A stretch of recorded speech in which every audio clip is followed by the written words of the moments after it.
Oh hi, welcome back to another episode of Blackdot Miniatures and Paints. This week we're bringing you some red and black tiger striped Leman Russes. So this is a continuation from my previous client who wanted the red and black Cadian Guard. He hit me up, he's like, hey bro, I got 6 Leman Russes, I got a hex blade. You want to do some work? I'm like, shoot, alright, let's get after it. So let's check this dude out, see how we did. So we started all this out with just a black rattle can primer. Just because I had so dang much of it, I figure I'm not going to waste my expensive Vallejo black primer. We'll just use some Rust-Oleum BS, bargain brand stuff. So we hit the entire bodies with this, and then we also did all the weapon components with a nice chrome spray that I just happened to have when I did a Titan previously. So all we're doing is coming through with Khorne Red. We're just laying down messy stripes. There's nothing crazy to it. It's just kind of free flow working from your brain. You see somewhere you want that stripe to go, awesome, lay it down. It does gonna look like hot garbage, okay? Just let's go ahead and get that laid down out of the way and known. Right now, you're gonna do this first step, you're gonna step back, you're gonna look at it and say, what in the hell has Kevin got me doing? Trust the system, trust the process. We are gonna come through, we're gonna highlight it up. We're also going to go through and refine those blacks where the overspray from the red got on them and made them look a little bit too messy. So just trust the process. At least watch the video, right? That's all you got to do. Watch the video, see the final product. You think it looks like crap? Nah, scratch that. I'm not wasting my time. So we also laid down the Khorne Red on the turret here.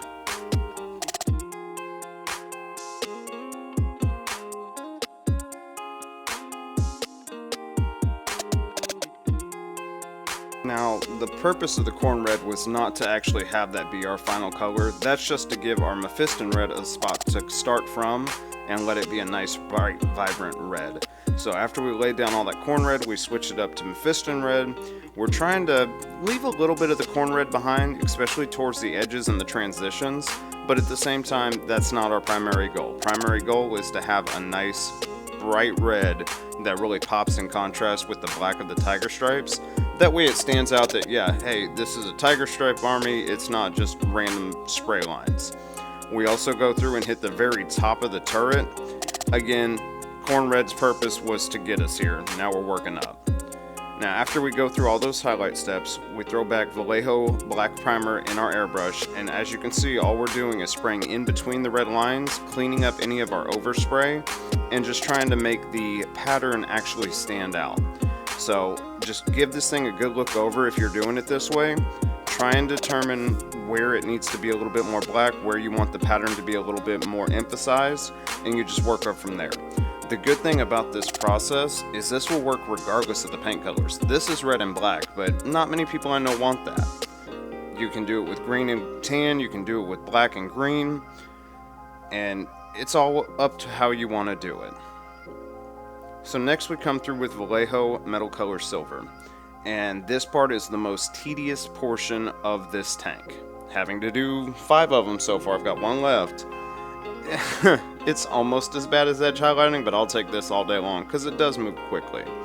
The reason I'm using the Vallejo Metal Color Silver is because it flows so well from the brush that all you have to do is touch it with very light brush pressure and it flows on there. It leaves you a nice starting coat. Now some of these large portions, like on the side of the sponson, we do have to hit with 2 layers to make sure that it hits full opacity. But beyond that, no big deal. Just go through, start picking them out. There's about 4 billion on this model, so I can't wait to try and do the hex blade. That's going to have a lot of fun rivets as well.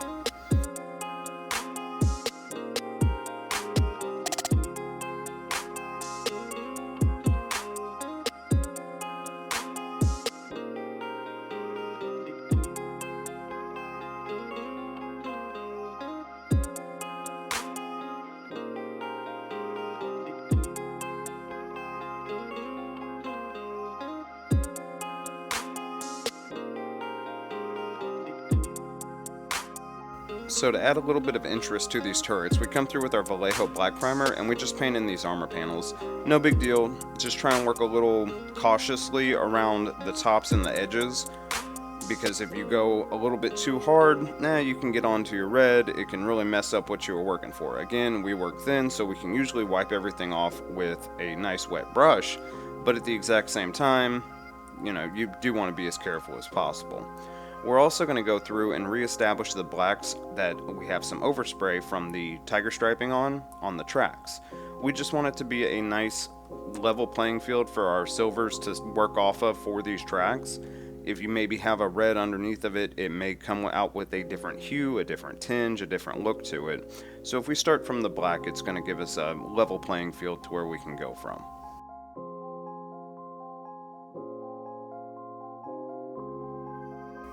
So for the tracks, we're going to come through with Vallejo Gunmetal Grey. This is a good color, but at the same time it's a little dark.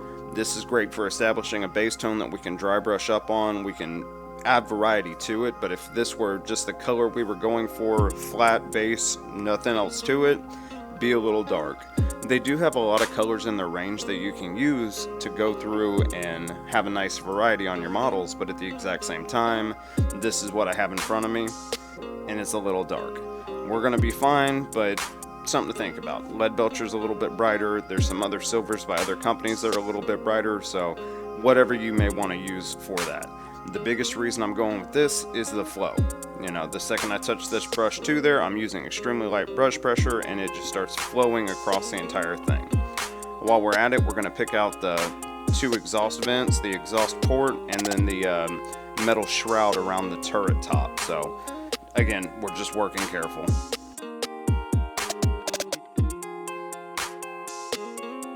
Now we're going back to Vallejo Metal Color Silver. Found some more rivets, so we gotta definitely do those. And this is also going to be the color that we have to use for our dry brushing. So pick out your, I don't know, 15 rivets on each side here, however many it is. Just be cautious, be careful, don't over push it and make it run off onto that black armor plate. From there we switch up to our dry brush and we just start raw dogging on these tracks here. Again, easy peasy lemon squeezy. The one thing I did discover when I was working with the Vallejo metal color is because of its flow, it's a little bit more difficult. This might be a lot better to use a Broomfang steel or something with a little bit more body to it, because as this flows, it can actually tinge the entire track to that brighter silver and kind of ruin the effect you're going for. At the same time, if it does do that, we can always come in with a Nuln Oil Gloss and we're going to be perfectly fine.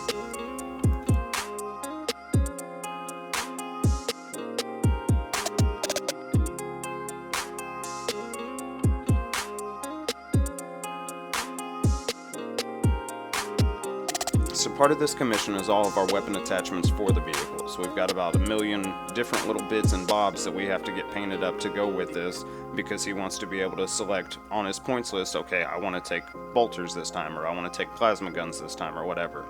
So all we're doing is coming through with our Abaddon Black and going over the chrome and trying to paint the casings in.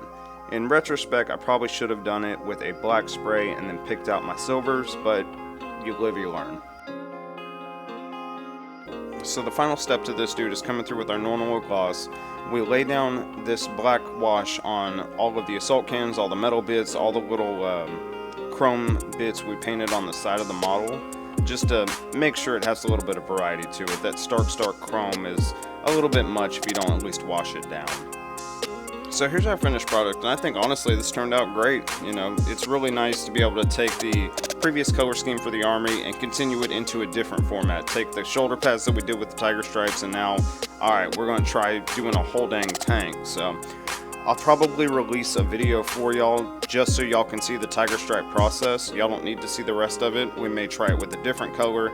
Unfortunately, it's just a very limited thing out there. I had a hard time finding a tutorial on how to do it, so that's part of the reason we made this. Again, guys, thanks for checking me out week after week. If you like this video, like, comment, subscribe, share it to a buddy who's starting an army. I doubt he's going to do it this way, but at the same time, he may find something useful. So until next time, we'll see y'all then. Bye for now.